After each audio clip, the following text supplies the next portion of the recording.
Well, no matter. No wonder, Senator Cotton, they're all overjoyed over a little drop in gas prices. They don't really have much else.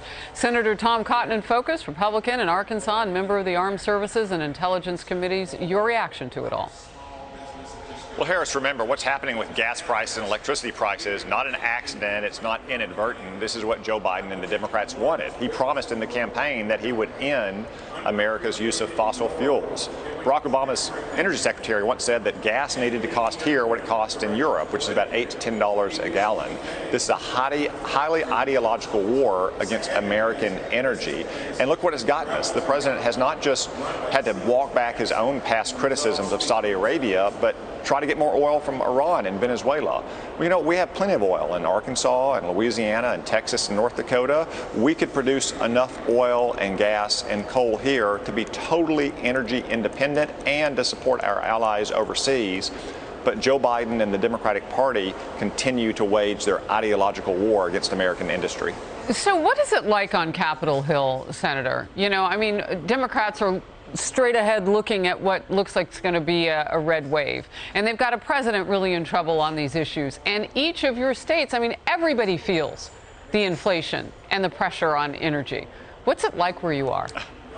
Well, I think they're caught between a rock and a hard place in the Democratic Party. You have a lot of Democratic politicians up here who depend on the votes of the people, and those people are seeing $4 and $5 a gallon of gas across the country. Yet they have highly ideological aides and activists who want gas to be that high. Remember, you've had Democratic senators and cabinet members saying that, well, if gas is high, you should just go buy an electric car. I don't think, Harris, that many Arkansans who are worried about $4 a gallon gas are going to be able to afford a $60,000 electric car, which, by the way, won't work on their dirt roads and on their farms in the first place. Wow. And not to mention the fact that, I mean, it's going to take us a minute to get some infrastructure so you can feel confident to drive on a battery for several hundred miles. I do want to get to this. The Virginia Lieutenant Governor says she's definitely not impressed by it. Then the fact that he's begging the Saudis to produce more oil, but we can do that here very well.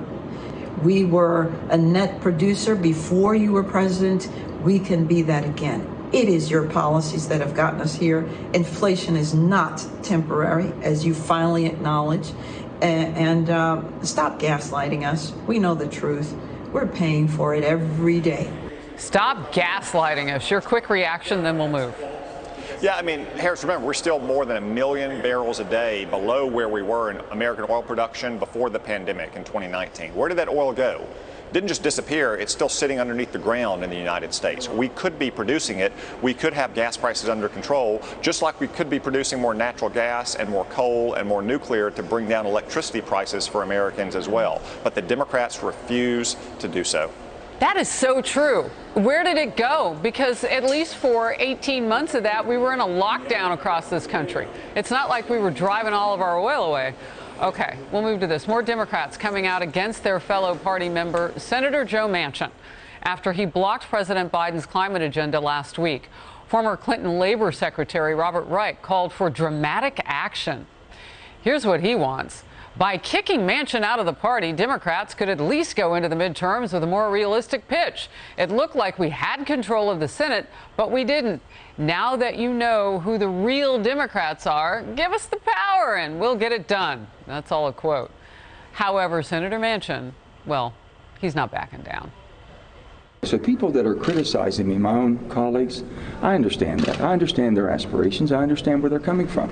The criticisms I'm getting from the people who are saying, well, Joe Manchin strings it. I'm not stringing you along. Don't you believe inflation is the #1 thing in America right now that's hurting every human being? I'm sorry. If they don't care about that, I do. I'm more concerned about that than anything.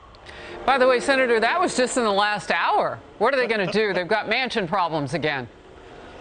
Well, if they want to kick Joe Manchin out of their party, you know, I bet Republicans would be more than happy to welcome him into ours. One of the best Republican presidents in American history, Ronald Reagan, was himself a former Democrat.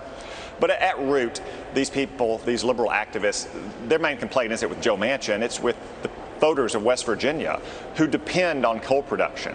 Or it's the voters in places like North Dakota who just a few years ago used to elect Democratic senators, but now only elect Republicans because the Democratic Party has declared war on the way of life of America's energy workers. That's the real problem that these liberal Democrats have, not with politicians in Washington, but with the American people. And I think the American people are going to let Democrats know what they think about that in November.